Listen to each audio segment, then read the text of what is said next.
start with the first question. Why is product management so difficult? And I'm not going to, in this webinar, to explain in detail what is project management, but let's try to understand what are your usual pitfalls. So first, let's go back to a definition of product management. So of course, we went to Wikipedia and we came up with this definition. Product management is an organizational function. So usually, product management is really a separate function within the organization. And that is dealing with a lot of things. New product development, of course, you know this, business justification, developing your business case, your ROI, of course, the planning of your product development, the verification, validation, testing, the pricing. Pricing is a science on its own, the launch, and especially today with all the digital marketing tools available. So you can see that there are really, really a lot of activities covering the product management, and no wonder that it's such a complex topic to handle. Of course, you know this by heart, I'm sure, the product lifecycle. You're going to start a new product line, a new product development. Either I'm talking here of product or services, same. And of course, we all know that we're going to start and follow this bell curve. We are going to start with the development of a product, which is really key. The introduction into the market, the growth, the maturity and saturation when we start to see a very strong competition, and then of course the decline of your product. And we know that once you have a decline of your product, you need to have an innovation to go in another cycle of product development. And of course, as you know, the sales is following this curve. So first, we see that product management. First, we see it's a lot of activities, and then of course the activities change over time. So this is also making it much more complex. So thankfully, we have some good tools to help us to understand what is product management. And here you have this product activities framework, which is trying to list everything that you should do when you are doing product management. So quickly, here we see market research, customer research, competitive research, product performance, so collecting all the insights, all the analysis, segmentation, proposition, all the discovery, requirement collection, project management, and of course, things at the company level, so the portfolio management strategy, the roadmap, the pricing, and then finally the launch, the promotion, sales and marketing. So what we see is that today we all know this. We know all these activities. We've been doing it for decades, and still it is difficult. Another thing that we've been doing very well so far is understanding the different stages of a product creation and development. So again, I'm sure you're all very familiar with the awareness, consideration, purchase, service, and loyalty that any customer journey is built on to be able to make your product successful. So for each of these phases, awareness, there are again some specific activities. For the consideration, where you want to build the trust with the customers and make them express interest in your product. The moment they purchase it, the moment they use your product, and after, of course, after sales and loyalty. So here, just a quick reminder, product management, lot of activity, the product lifecycle, the customer journey, and still there are some difficulties, even though we have been documenting and organizing all this product management very well. So now it's time to go to our second question, which is what today are the challenges you are facing regard to product management? And I think if you are here today, is that probably you are facing some challenges. So let's go back to our QR code. Let me switch to the next question.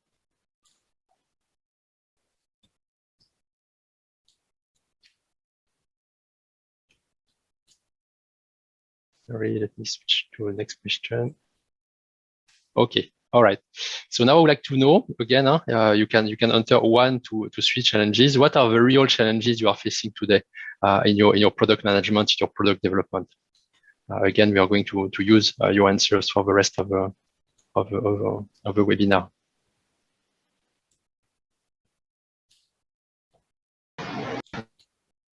Okay, so if you didn't have time to scan the QR code, I give you another last opportunity.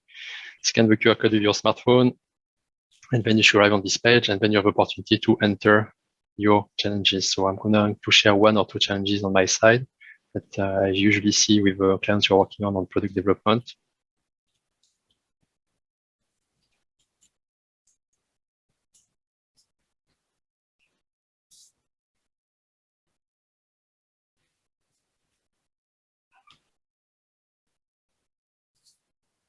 Okay, so what are the challenges? Okay, one is stakeholder alignment, identifying the right customer needs.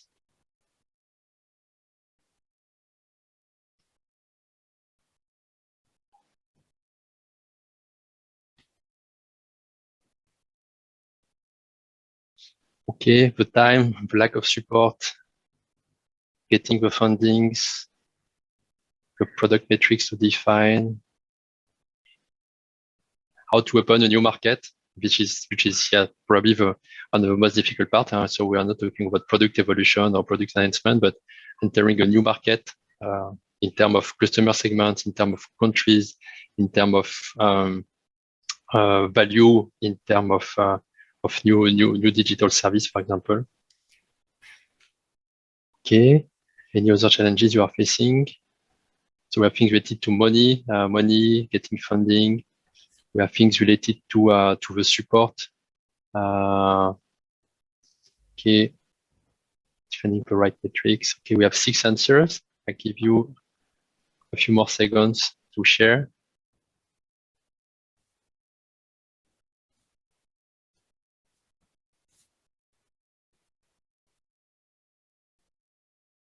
Is my voice okay? Because I see on the chat some of you are having some difficulties. No? When you can hear me clearly? Yes, I can hear you. Okay, thank you very much. Okay, know the local market. Okay, identify customer needs. The development resources, of course. So being able to match the development resources required and needed for your product. Okay, all right. So thank you very much so let's see what we on our side we have identified, and we'll see that there are a lot of common things with what we just share now.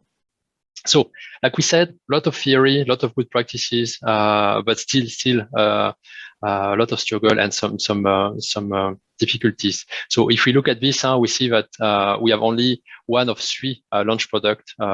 Still one out of 3 launch product fail despite good research and planning. 1 out of 4 project that enter the development only make it to the market. It means that a lot of project and new product are abandoned along the way, and almost half of the resources, we are talking about resources allocation by new product in the US firm are spent on failed product. So there are still a lot of issues here, despite all the research we done, all the methodology we put in place. So some of you mentioned it. One of the main reasons for that is the failure to understand the customer needs and what they want. This is really the most difficult part. And we'll see that often we tend to do this only at the beginning and then to forget about it later. Fixing non-existent problem. So it's not that we don't understand, we understand the customer needs, but maybe we are not solving the right problem or targeting the wrong market. We had one of the challenges, which is opening a new market. We want to make sure that we address the right market at the right time. There are also things around pricing and the capabilities that we see that understanding customer, the right problem to solve, and how to enter the market is really the top 3 problems. If we look at it from a startup perspective, because you should sometimes see your new product launch as a startup. So launching a new product line, a new digital, a new service. Here again, the main reason for startup failure, no market need, and this is very strong within the startup ecosystem, where we have entrepreneurs with ideas and that not solving any problem that the market really needs. The second thing is the poor product in terms of quality or usability of services. If the product is not matching user expectation, again, we are going to fail. The third one is to ignore the customer feedback. So staying strong into our vision and not listening to the market feedback and being able to make our product evolve. So we see that there are still a lot of difficulties around this. And so what is the solution? We talk about product management. We talk about the difficulties we are facing. We think the solution is to apply some user-centric practices into the existing product management. And when you talk about user-centric practices, we talk about design thinking to be able to identify the best solution. We talk about lean startup to define the scope of the solution and to build the MVP, minimum viable product, and to have this feedback loop. Agile to be able to organize your team, your product development team, and also to develop incrementally and iteratively, and of course, growth hacking techniques to continuously improve. So once you integrate these user-centric practices, then the goal is to build a digital product management framework. So of course, this might look a bit complex here, and we're not going to go into all the details in this webinar. But the idea here is to understand that your product maturity is growing over the time. I'm sure you are familiar with this MVP concept from the skateboard, the scooter, the bicycle, the motorcycle, and the car. So your vision and your product maturity will evolve over the time. So it means that the activities you're going to conduct in terms of product management are also going to change. You're going to be more in the discovery phase at the beginning, initiation phase, and then delivery phase. And at different stage of this process, you're going to use different user-centric techniques. So of course, we are going to start with a design thinking. Then we are going to start building our product using an agile framework. And if you have heard about Scrum, we're going to use this type of methodologies. And then we are going to build different releases, different versions of your product, integrating the feedback loop.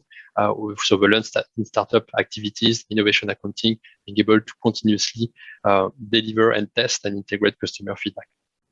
So the goal here is just to show you that based on these user-centric practices, we want to enhance what we've seen, the product lifecycle management, and we want to come up with a very complete and detailed framework that's going to help us to, at every stage of our product development, reach our goal by using these user-centric practices. So what we're going to do in the webinar today is to focus, just as an introduction, because we have an hour only, is to focus on the first activities, design thinking. So we want just to do a focus or zoom in on the design thinking practices, and then Dawan is going to explain you how you can use these design thinking practices into your product management and product development to make it more relevant for the customers and build better and launch successful products. So first, what is user-centric design? User-centric design is the intersection of what is possible with technology, what is viable from a financial point of view in the marketplace, and of course, what is desirable to user. And as we know, user centricity starts with what is desirable to users. So first, we need to understand the market, understand your customer needs, understand the alternate solution, and understand what value we want to bring. And after that, we can think of what is possible with technology and what is doable from a business model perspective. And we will build this way the most viable product. So why is user-centered design key? Because it's going to help us to save a lot of time by going early to the market and testing with users, save a lot of money by maximizing the amount of work not done. So means being able to really focus on the feature of the product that has the most value for the customer. And of course, also saving a lot of effort and struggle because by being constantly co-designing and developing with a customer, with a user, and having this user-centric approach, we are going to increase our chances of success. What will be the output? A better efficiency, productivity in the product we develop, so more value created. Of course, if you have better product, we'll have happier customers. And from our company, from a people point of view, we'll serve a more successful product manager and product development team. So what we're going to follow is this double diamond approach that you might be familiar with. So we are going to start by exploring the market with this first discover phase. So doing a lot of research analysis, and Dawan is going to present this. Once we have collected all this insight, we are going to refine and converge to be able to define the right problem statement we want to solve. Once the right problem statement is defined, we're going to diverge for a second time to explore solutions. We'll talk here about brainstorming and solutioning. And after that, we're going to deliver for the development of prototype and a minimum viable product to end up with a product in the hand of the market. So from problem to solution, we're going to follow this double diamond approach. Yes. Okay, thanks, Laurent. So earlier, Laurent already shared with us what's product management and why it's difficult. As you can see, there's a lot behind the product management. So there are a lot of knowledge and a lot of tools, but actually the user-centric approach is actually the core. You need to across the whole journey of your product management. So right now, I'm going to go deeper in each stage to quickly explain what we need to do, what need to be covered in each stage. Okay, so the first one is gather customer voice. So basically, you really need to understand. So discover what? Discover your customers' real needs, their real pain points, and also we need to discover your stakeholders' expectations. So everything met, and we need to consider so we can actually have a solution that will create a win-win situation.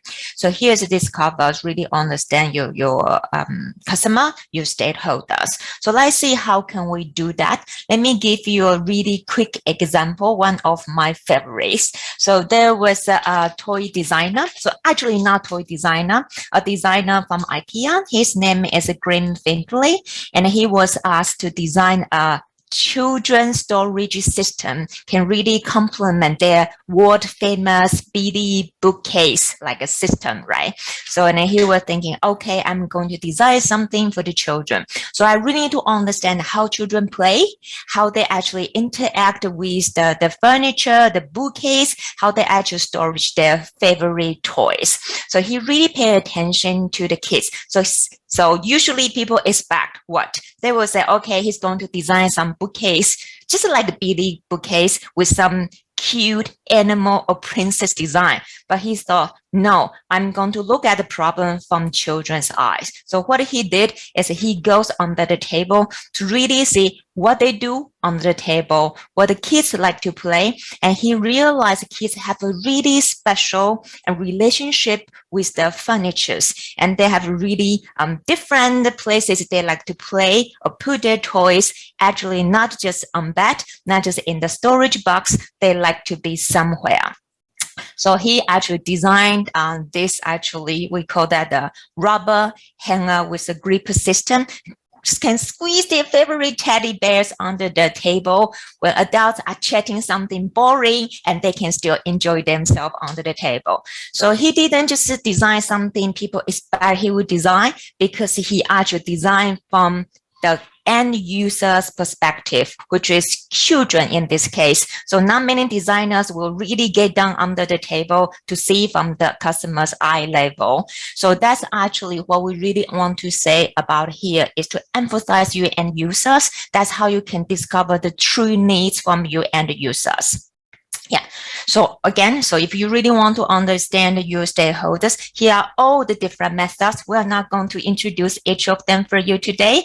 We hope we have a chance to introduce them to you later. But here, just an example, you can do observation, just like the Graham Findlay did.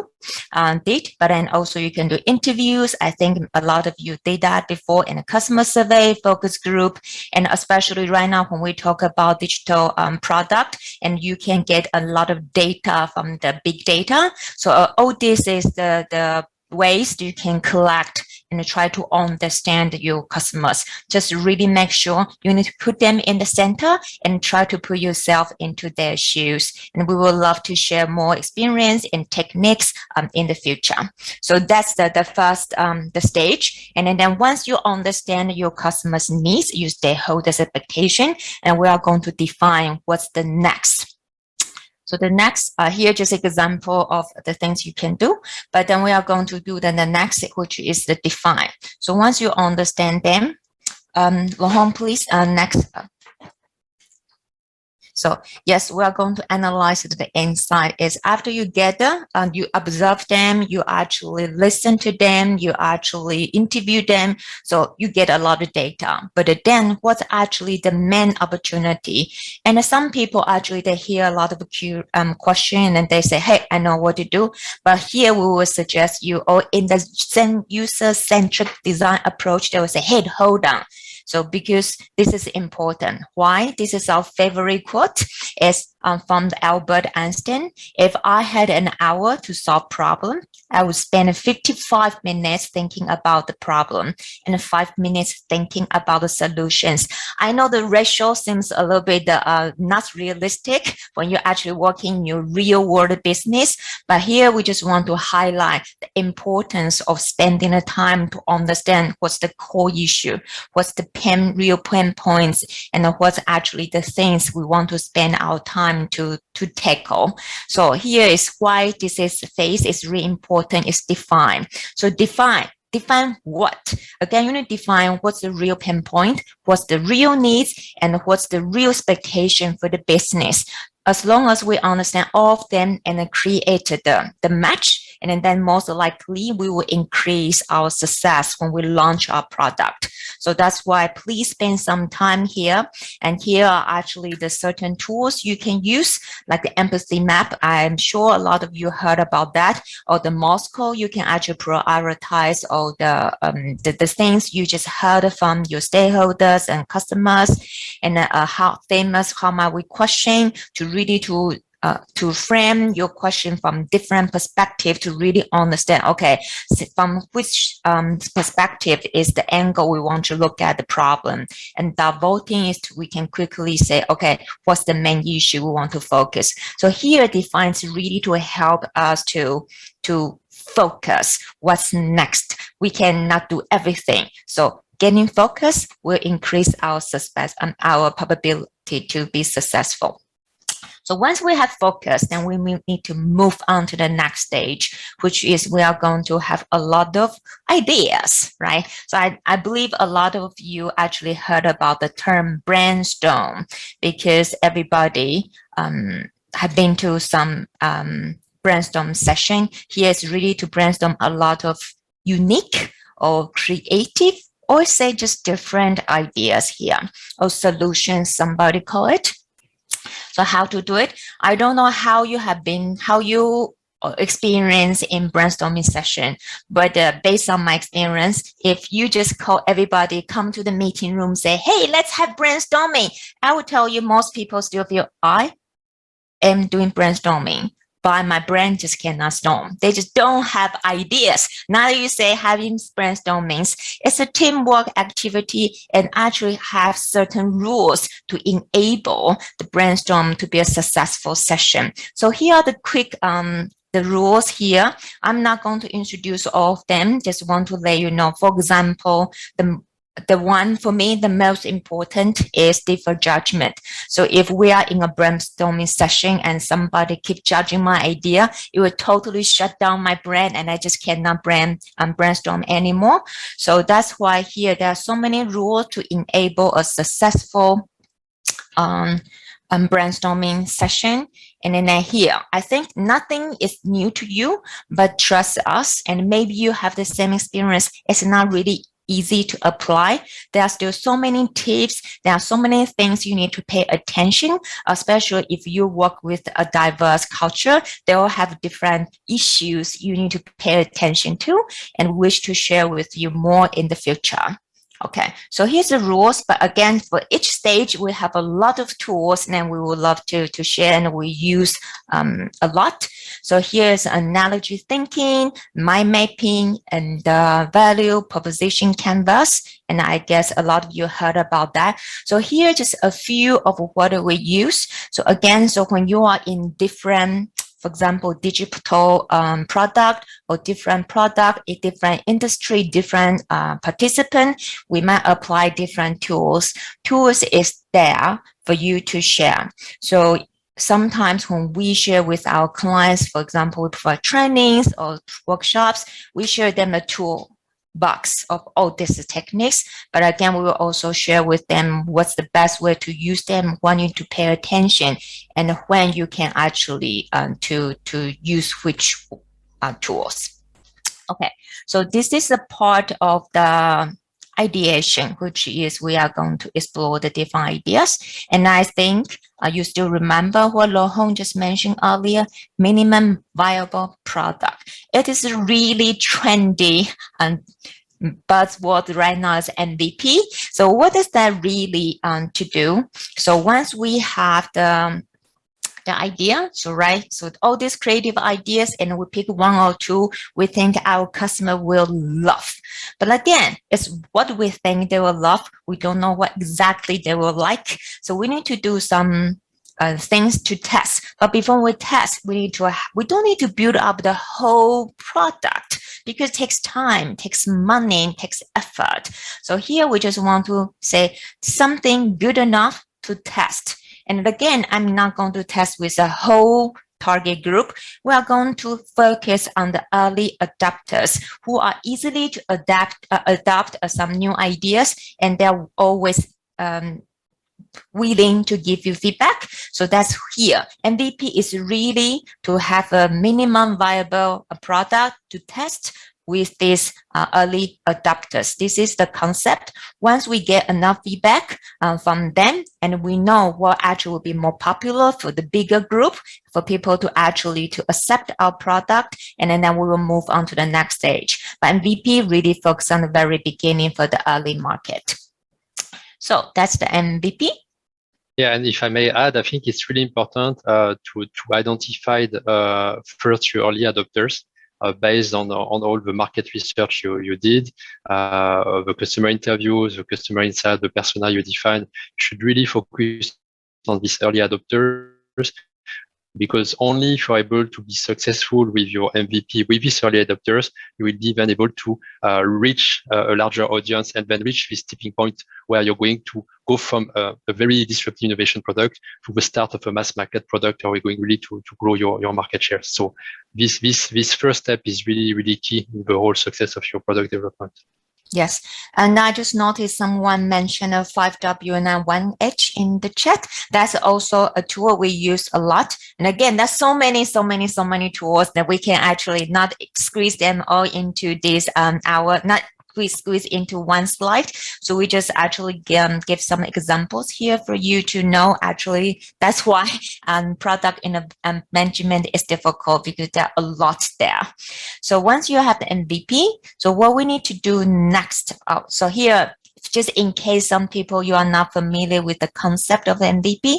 So MVP is actually the smallest possible feature, or you can say the set of features that address users' needs to demonstrate the desired user experience and the learning to test a product and its main assumptions. Here, I want to emphasize the main assumptions, because every product, we have a lot of assumptions. So here, each time, we just focus on the main, really important, the most risky ones. So once we test it, then we know we will success or fail, or we need to pivot quickly.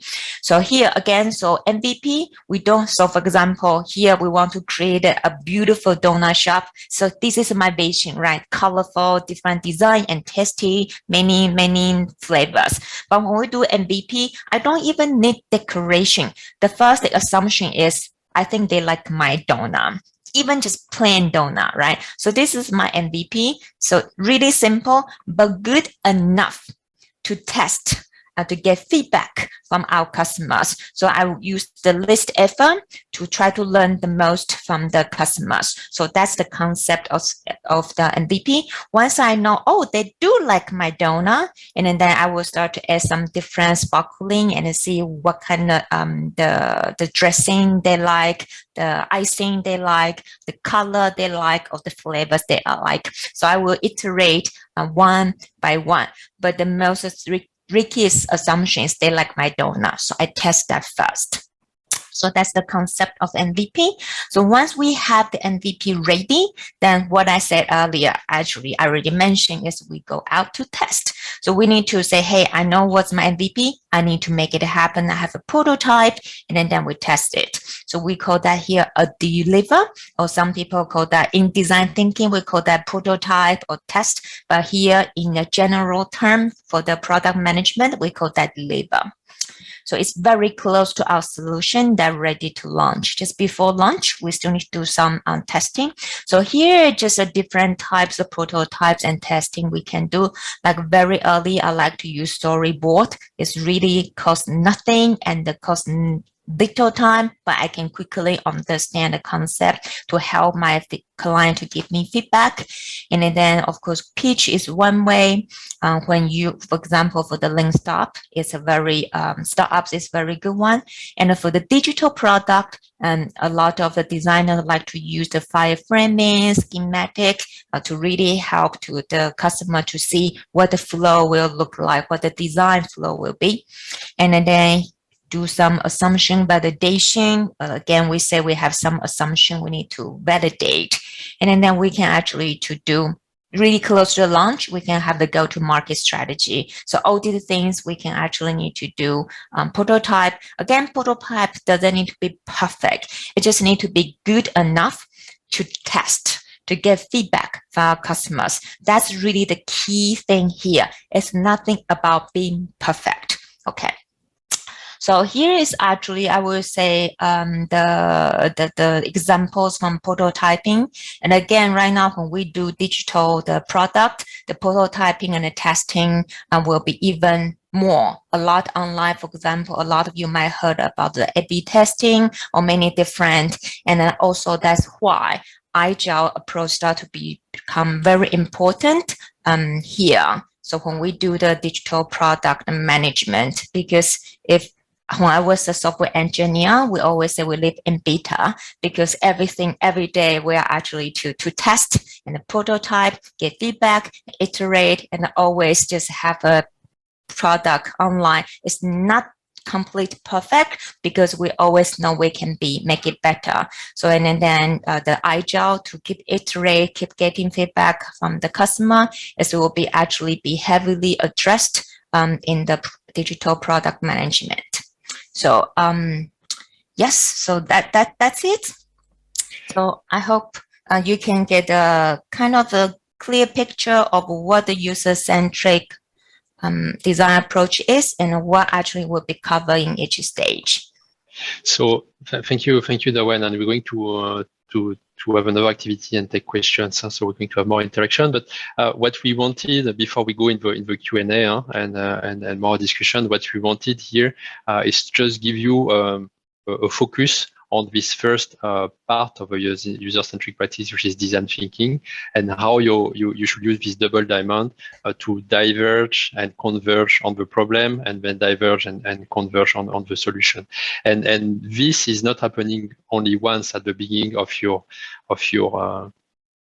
product development. Even though if I go back quickly to this slide, so we are showing it here, but what is important to understand is that this design thinking plus Agile framework with a lean startup is indeed at every release of your product.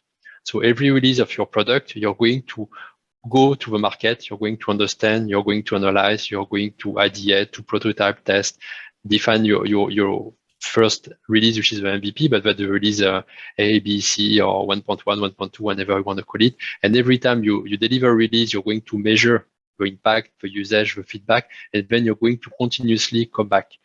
So the mistake is sometimes that people think we need to run these user-centric activities at the beginning to define our project, our new product, and then to launch it. But no, it's a continuous activity at every step of your product development lifecycle.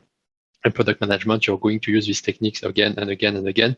Otherwise, you will not stay relevant over time. You might be successful at the beginning, but then your success will fade out.